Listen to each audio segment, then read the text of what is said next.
We've now built a couple of deep neural networks for classifying movie reviews by their sentiment. So far, we've been using layers that we've been familiar with from our previous live lessons. So we've been using dense or convolutional layers within our network with this kind of general structure. We've been having input data, which is the natural language, using an embedding layer to convert it into vector space. And then we've been using these old, familiar, dense and convolutional layers for learning the weights and predicting whether a given review has positive or negative sentiment. We saw that these dense and convolutional networks worked pretty well. However, they're missing a little trick.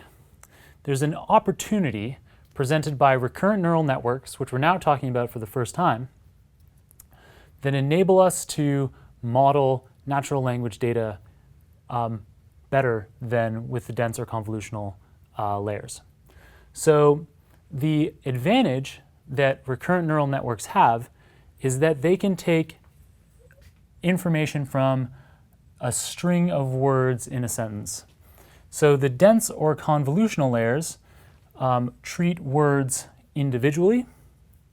So if we were to replace this layer with an RNN, then not only do we backpropagate up and down through our network to learn weights that way, but within the RNN layer itself, we also backpropagate through time. So we backpropagate through time so that we can take into account previous words in the sequence when working with a given word. So let me spend just a couple more minutes talking about this diagram to make this idea a bit more concrete.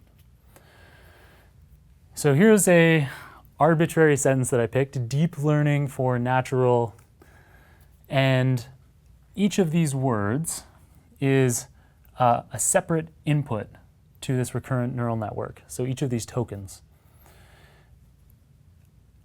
If we consider learning to be the current time step, then the previous time step, t-1, is deep, the future time step is 4, t+1, and the one after that is t+2, and we can extend quite a bit in either direction.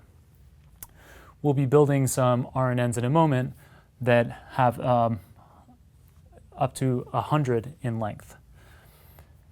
So at each time point, we have a little neural network that does some computation, and it passes that along to the next step in the network, and it also outputs a hidden state. You can see that the hidden state nomenclature, the time steps match. So we have a hidden state output for each of these little neural networks. For the simple recurrent neural network, a kind of vanilla one that we'll be working with first, the computation that happens inside here is rather simple. Typically, it is just a tanh layer, and so with tanh layers in each of these, we can backpropagate both through the network and adjust weights that way, as well as back through time using information from previous time steps. So up next, let's actually get to some code and implement this in practice.